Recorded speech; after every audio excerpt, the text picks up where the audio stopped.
What's up, guys? Welcome back to another video. Quit laughing, Logan. You're shaking the camera. Look at yourself. We last left you guys with a hunt from Zach. He was on a real big buck, and he's just been waiting for the correct conditions to go back there and hunt that deer again. He's actually got those again tomorrow morning, so he's going to go back into that spot, and I'm anxious to see what he comes up with. But in the meantime, Ted and I have been out on the public land. We had a crazy day of hunting, and we're going to show you all that action on today's video. Hope you all enjoy it.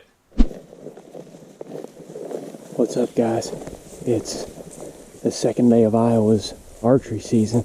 It's about 10 a.m. in the morning right now.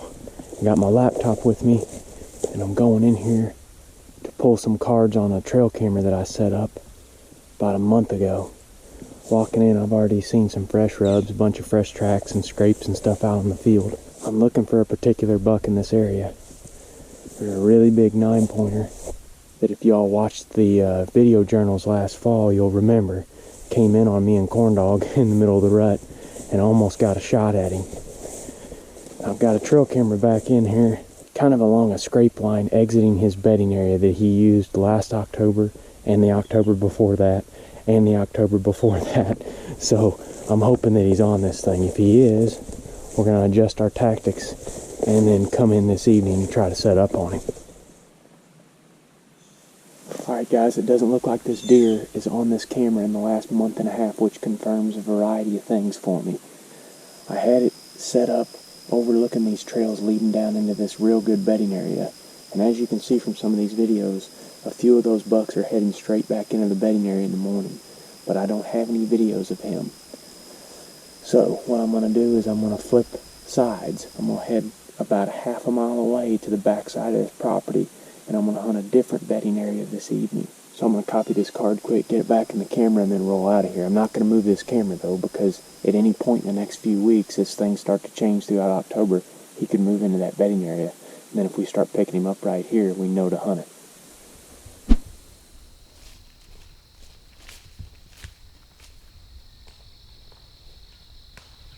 Well, guys, it's October 2nd, and me and Ted are headed in after this big buck. I went in and pulled a camera earlier this morning, didn't have him on it, so we're going to a different bedding area that's deeper into the public land. I know he's used this area before in years past because I've got pictures of him in here. And we've got the perfect wind to hunt it. We've scouted this whole area before. We've got a lot of confidence going into tonight's sit. The only problem is that we got to walk about a mile through these open hardwoods, which isn't too bad, and drop down into this creek bottom behind me in order to get up where I'm wanting to get set up. We're going to be right up against a really thick bedding area, real close to a little pond. Every year that we've scouted it, we've found a huge scrape right at the point of this bedding area, and I'm wanting to be within bow range of that scrape. So me and Ted got another hour of walking, so we're going to get to it. Got back in here to the initial spot I wanted to get to, and I'm not seeing what I want. There's no real fresh sign. Me and Ted did jump up a fawn on the way in, and there's some blue jays up in there fussing in the middle of the bedding area. A lot of rubs and old licking branches down through here from past years, but none of them have been opened up yet. Where I was at this morning out on those beans, there were scrapes, fresh tracks, like the deer had been out there a bunch lately. And when we find the sign, we're going to find them all. But it's just going to be a waste of time if we sit here tonight, so they're not in here. Let's keep moving.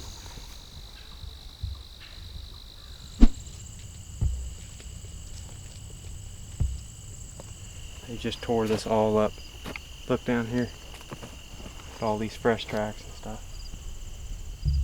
Granted, they're probably doing this at night. I think they're coming from that way because I cut some big tracks going in there earlier. It's worth a shot. Let's go. We don't have long to get set up.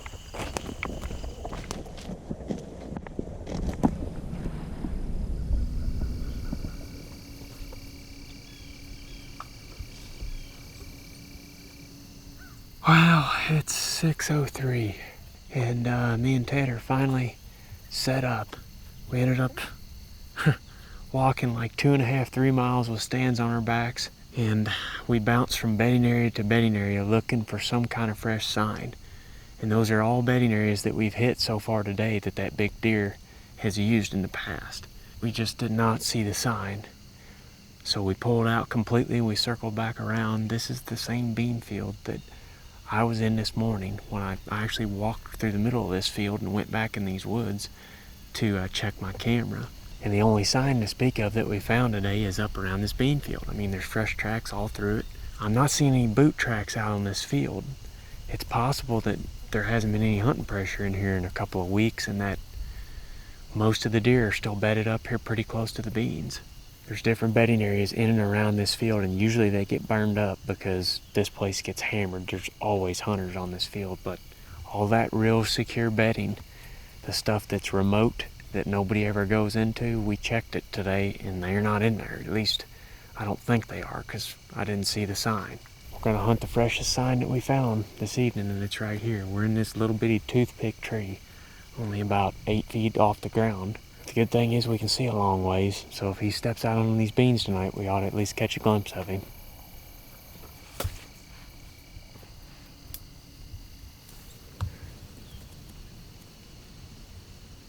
Yeah, it's a buck.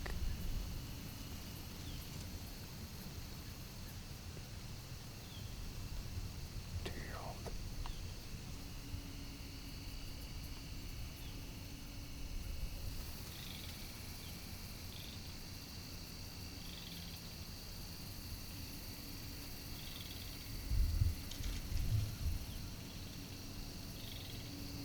We got set up just in time.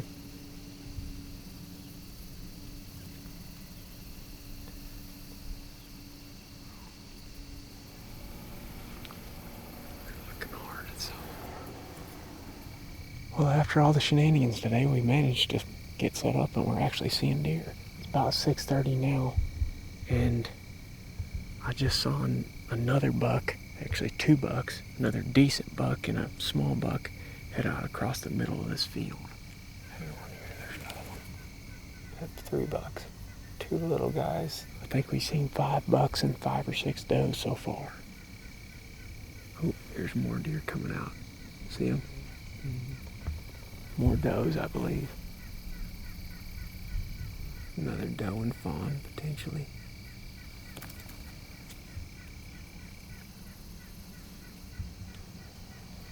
Man, it's a madhouse up here. Can't even give you guys an update. We got so many deer running around. We got 3 bucks that are getting ready to walk right in front of the Smurf, 2 does, and a little buck out across here. Yeah, there's more deer just came out.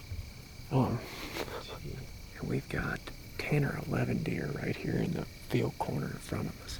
Unfortunately, the field is the easiest part to access, so it gets heavily hunted. It's just by some oddball chance nobody's been in here for a week or 2, and these deer are comfortable walking out on this field. I think there's even more of them coming because they're looking behind them still. Yep, there's another one coming out, another doe. 2 does. Gee, many Christmas. 1, 2, 3, 4, 5. There's another dog. Huh? There's a buck. Pretty good one. Oh, yeah. Oh, dang, that is a good one, isn't it? Yeah, I got pictures of him in velvet. Yeah, I got videos of him in velvet. Dang, Ted, that's a shooter. Yeah.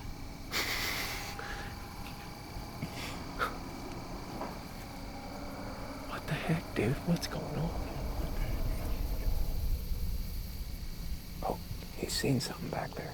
Oh, get ready. Get ready. What? He is. Where are they at?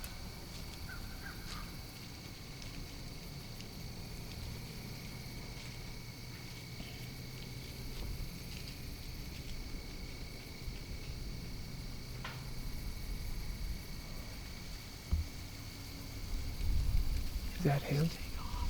Huh? He's the only one out there.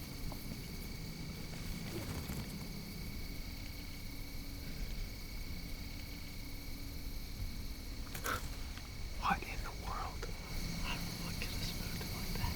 This is the most bizarre evening I've ever been a part of. I'm assuming a coyote or something just came out in that corner of bobcatters. Yeah, something. Because there's no hunter back there.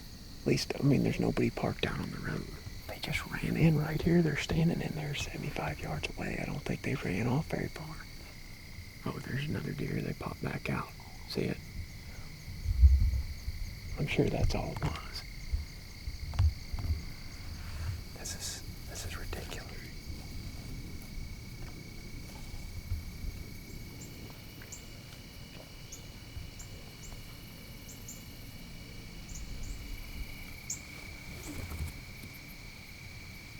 Different one. That's a mature buck. That's a different one altogether.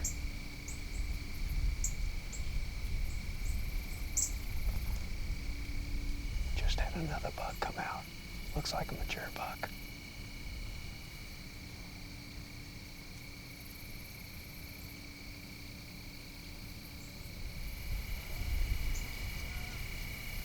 Yeah, that's our boy from...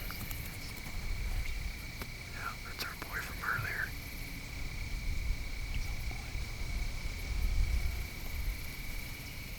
See him?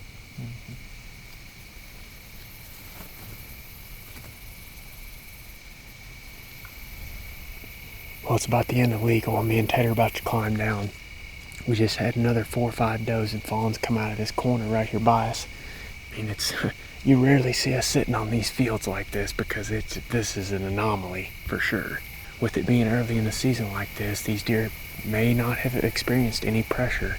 At least it didn't look like it in the last few weeks. They're obviously bedding real close to these beans and then going straight out in there and feeding in them. And I didn't find a ton of acorns earlier, so no surprise they're out here. We're gonna go ahead and climb down, and we're gonna try to get out of here without boogering anything. We're gonna have to really take our time and wait till it gets dark and use the headlamps.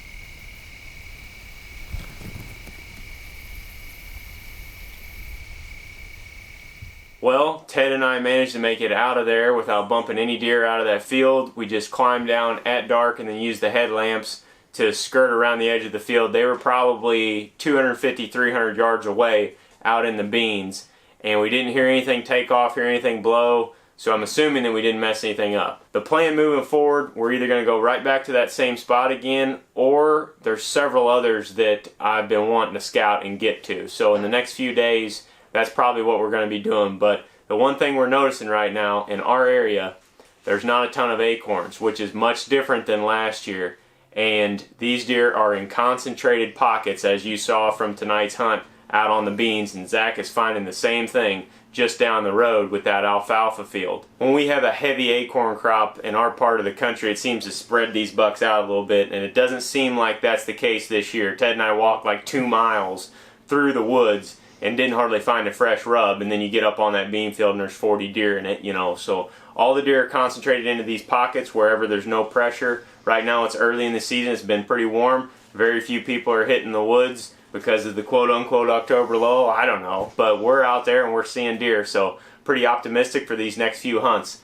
Thank you guys for joining us on this week's video. I want to also mention real fast that we have a great promo code going on right now with Woodhaven Custom Calls. If any of you need a new rattle bag, a bleat, or a grunt tube, you can head over to woodhavencustomcalls.com, use our promo code, it'll save you 10%. Our code is THP 2018, I believe. I'll put a link down in the description below, just expand that. Head over there if you're needing a new deer grunter. They make lots of cool stuff, so check them out. But thanks you guys for watching, and we'll see you on the next video.